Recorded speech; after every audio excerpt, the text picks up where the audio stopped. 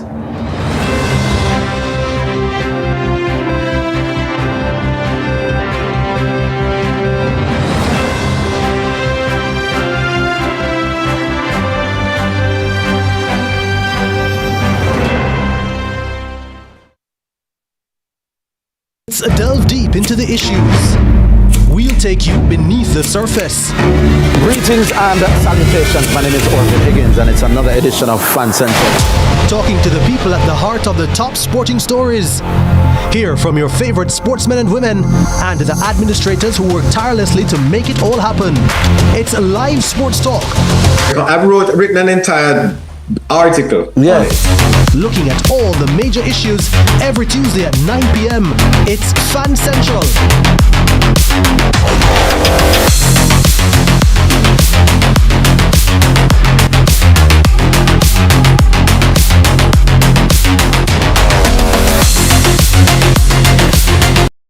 Tune in to Lead Story, weekdays at 6 p.m.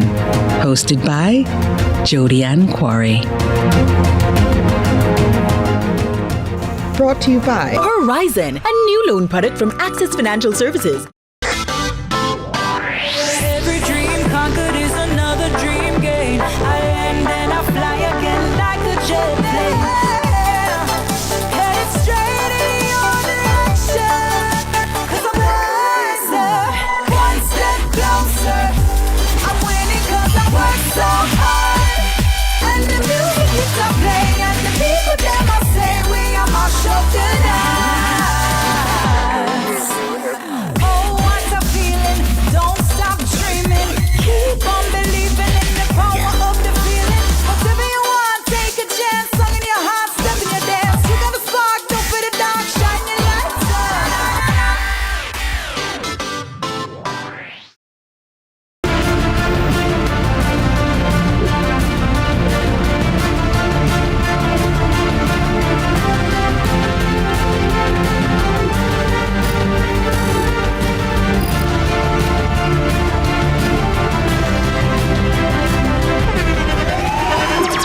The internationally acclaimed On Stage with Winfred Williams. At a new time, Saturdays at 8 p.m. on CVM TV. So much more than entertainment.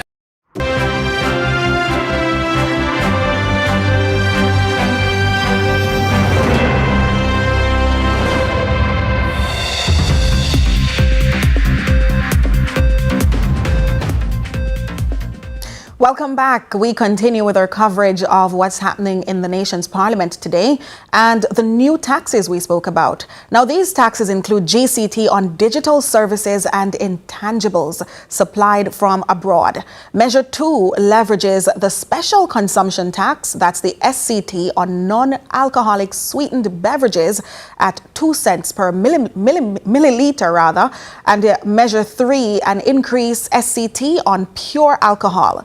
While Measure 4 will see an increase in SCT on cigarettes by $3 per stick.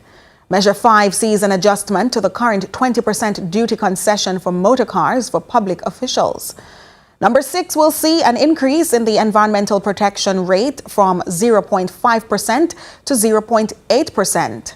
For number 7, it's a GCT increase in tourism-related activity from 10 to 15%, and that will be delayed until April of next year. But in the meantime, the chairman of the Wisynco Group, William Mafood, is criticizing the government's move to tax sweetened beverages.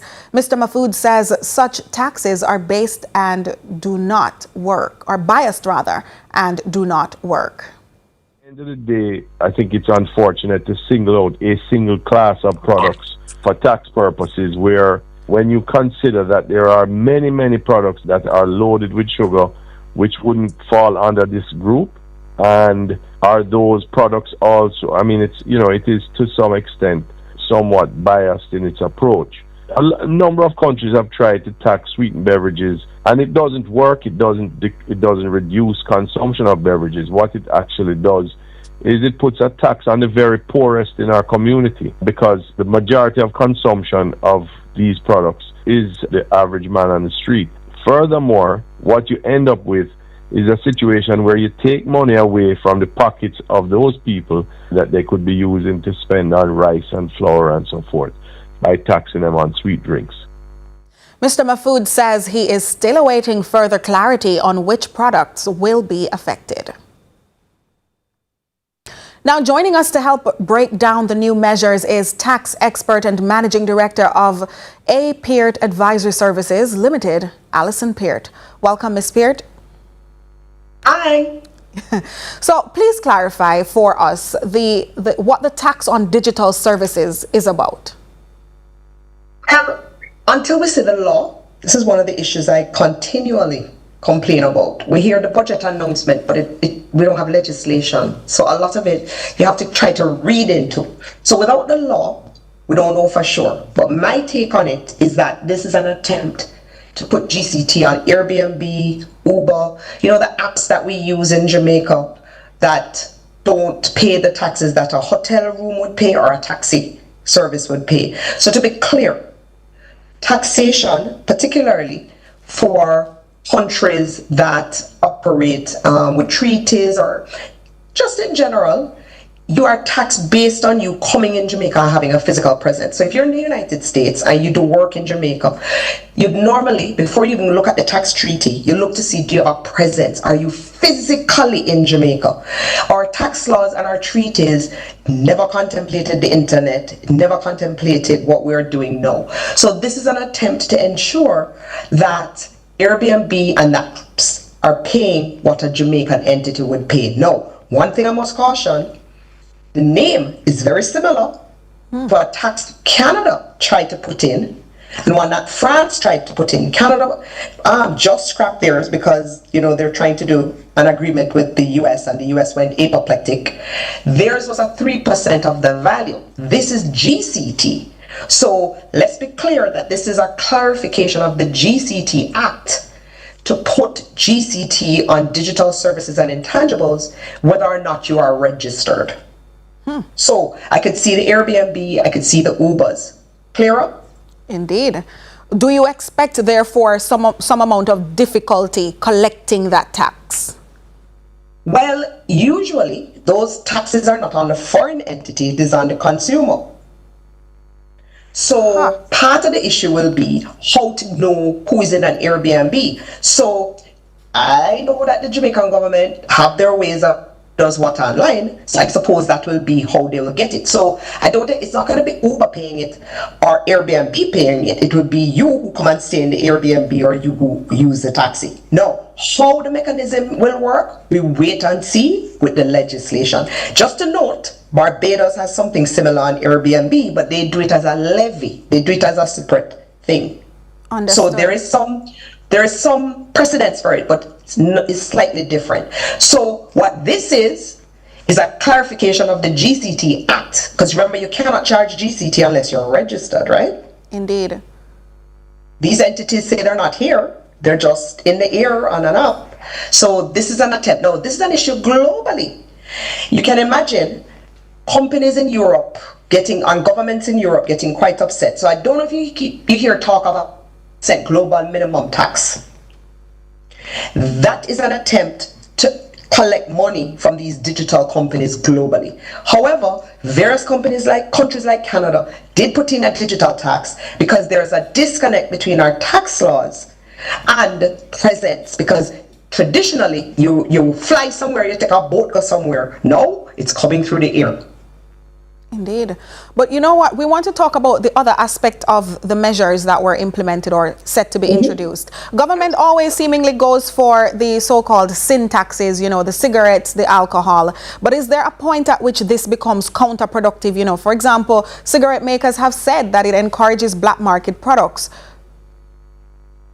One of the things is knowing what point you go on too far.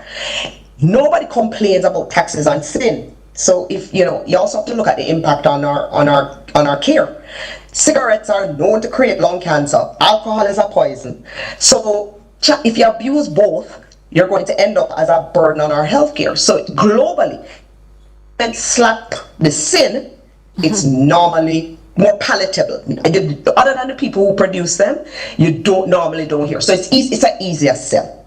The sweet drinks, again, coming from our history of slavery, we were fed saltfish, we were fed sugar. We tend to have diabetes and high blood pressure. So I could see where this is an attempt to do that. Now, part of the problem is the poor spend every penny. So therefore the GCT hits them on sugary drinks. What we need is cheaper food that is more nutritious. So the sweet drinks tax is projected to bring in one of the largest sources of revenue. But does this in any way, does this one surprise you at all? No. It's a global move because there's this issue about processed food and that is causing cancer and that it's unhealthy. So it's something that I've seen in other countries where governments are trying, especially in the schools, etc., are trying to get drink because it's viewed as sugar is viewed as a poison on your system. So it's a new sin tax but in food. Well, thank you so much, Ms. Peart. That's Alison Peart of the A. Peart Advisory Services Limited, Managing Director of same, and she's also a tax expert, just breaking down what these new taxes here will look like and what they mean for us. With that, we take a break, so do stay with us for more.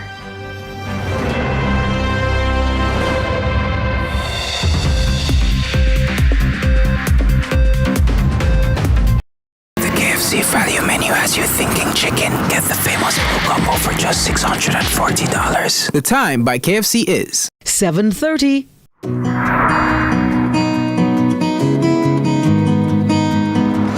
You know, some days are harder than others, but we have to do our part. You like porridge? We're in this together.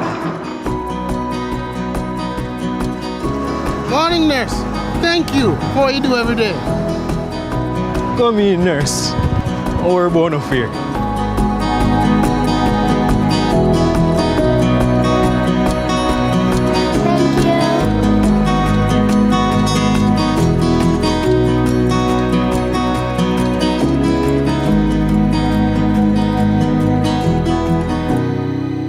In this together.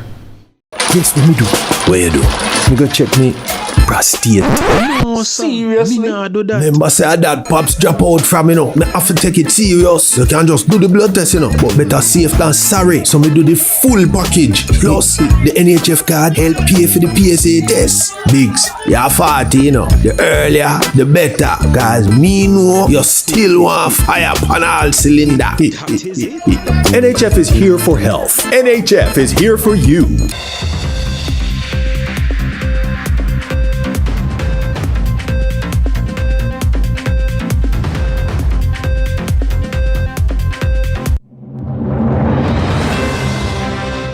Thanks so much for staying with us. We return to the nation's parliament because our reporter Akeem Oret was inside Gordon House as Governor General Sir Patrick Allen delivered the throne speech. He now joins us live. Akeem.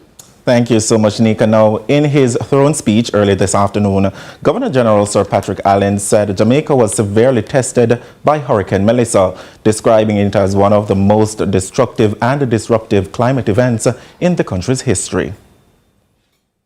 The months following Hurricane Melissa have reinforced three simple truths. One, preparedness matters. Two, institutional strength matters.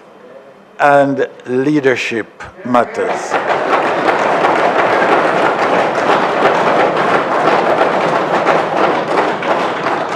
It is this hard-earned resilience that now allows Jamaica not only to recover, but also to move forward, rebuilding smarter, strengthening national systems, and expanding opportunities. Further in his speech, Sir Patrick Allen continued to tout gains under the government's national security program, Plan Secure Jamaica. He says the initiative is delivering strong results with a significant decline in crime and violence, particularly murders and shootings since 2023. Now, according to the Governor General, Jamaica has recorded a sustained reduction in homicides, with that downward trend continuing in 2026. In January 2026, murders declined by 55% compared with the same period in 2025.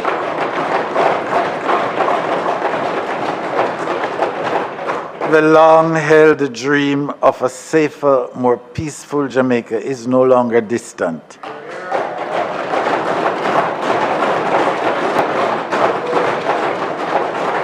It is steadily becoming a reality that Jamaicans can see and feel in their communities. We continue to invest in strengthening the physical infrastructure of the Jamaica Constabulary Force to provide modern, fit-for-purpose facilities for both police officers and the public they serve. Sir Patrick also spoke about the damage done to schools and how quickly some schools were reopened after the hurricane.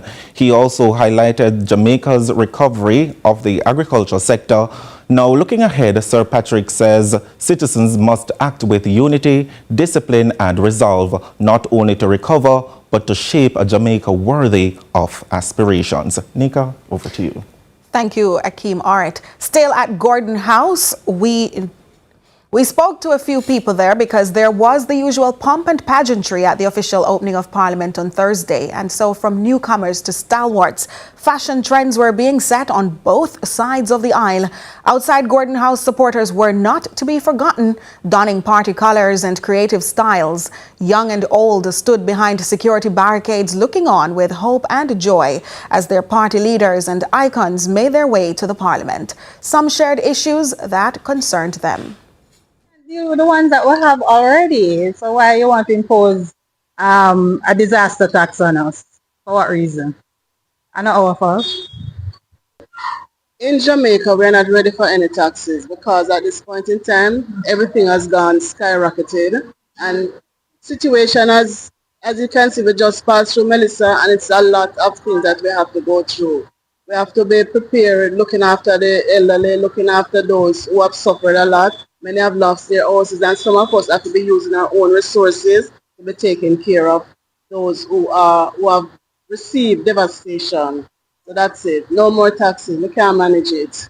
Nobody wants to be paying any more money at this time. There should have been some funding or saving to cover these type of expenses. And it's time now for Query This with Akeem Aret.